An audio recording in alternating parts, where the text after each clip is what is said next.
Hello and welcome to another episode of the Monday Book Club. We're once again not in the library because work is being done there, but I still want to get up a video for you because that's how we work here.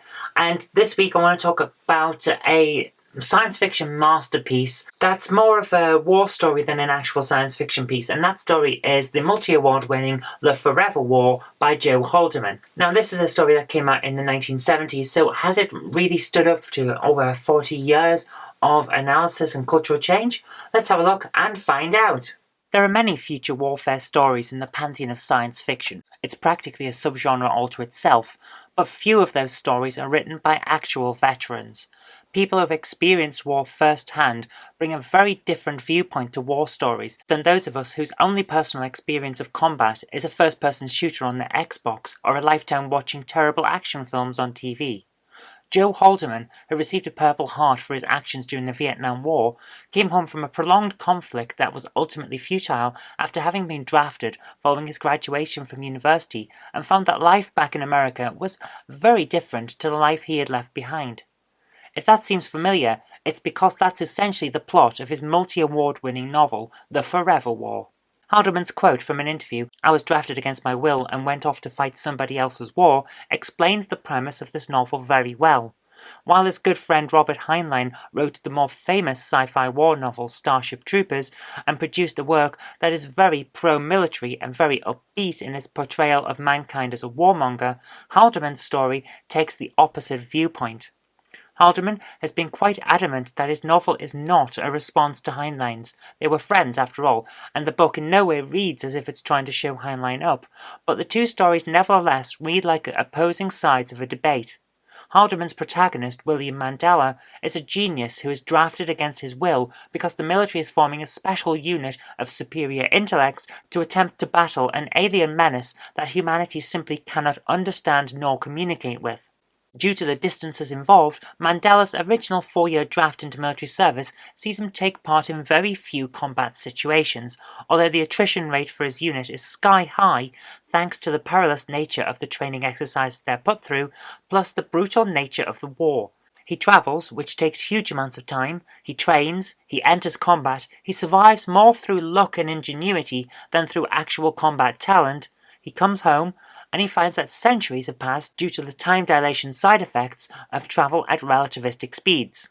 The Earth he returns to is nothing like the one he left. Now adrift in a world that is alien to him, he returns to the military and goes back to the war because it's essentially the only remaining constant in his life. This cycle repeats and repeats, with the Earth becoming more alien with each passing. Mandela becomes a relic of a bygone age, and it's through his growing distance from humanity that we get to see the effects the war has had not just on Mandela himself, but also human civilization. Overpopulation leads to warfare at home, and government-sanctioned homosexuality, which apparently helps reduce population numbers rather than result in no births whatsoever. It doesn't make sense from a modern point of view, but if you read this novel from its intended viewpoint, that of an immediately post-Vietnam 1970s, then it's obviously less a social commentary device as it is an effective way to make the world seem very alien to the reader. In that regard, it's quite effective. As the world becomes less and less familiar to Mandela, so does it become less and less easy to relate to for the reader. The final reveal in the story, which I won't go into too much detail about here because I don't want to spoil it, puts the whole message of the book into stark contrast. While this isn't an anti-war story per se, it's definitely not a pro-war story in the vein of so many others in science fiction. It's a story about what it's really like to go to war.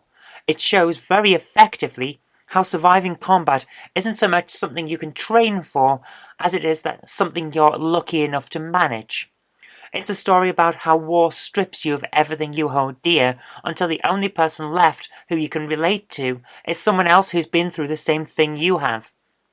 Robert Heinlein once said The Forever War may be the best future war story he'd ever read, and in many ways he's right. Although this is very much a new wave era sci-fi novel, and therefore hard science and a detailed description of the technology being used takes a distant back seat, it's one of those rare cases where being part of the new wave actually works to the story's benefit. The new wave was all about strong writing, good storytelling, and an emphasis on emotional responses to bizarre situations rather than actual science. It's where the term speculative fiction comes from, and it's a time when science fiction and fantasy started to merge together.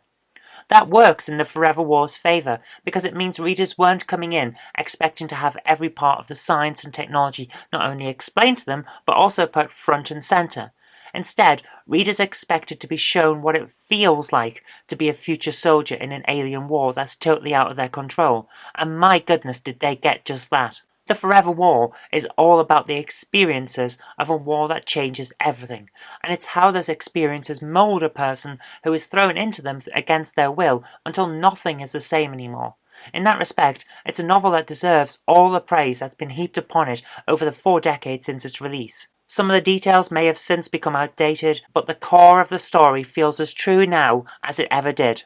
And there you have it. I think we can all agree that this is a phenomenal work of fiction and it is a fantastic story. I can't recommend it enough. It is one of my favourite books and I think if you read it, you will like it too. So give it a try and let me know what you think in the comments section below. But that's really all we've got time for this week. So thank you very much for watching. I hope you did like this, and if you did, remember to click the like button, share it with your friends so that they'll know a good book when they see it, and do subscribe for future videos because there will be more in the future. But until next time, I've been Zoe Kirk-Robinson. You've been watching the Monday Book Club on ZJKR, and I'll see you later.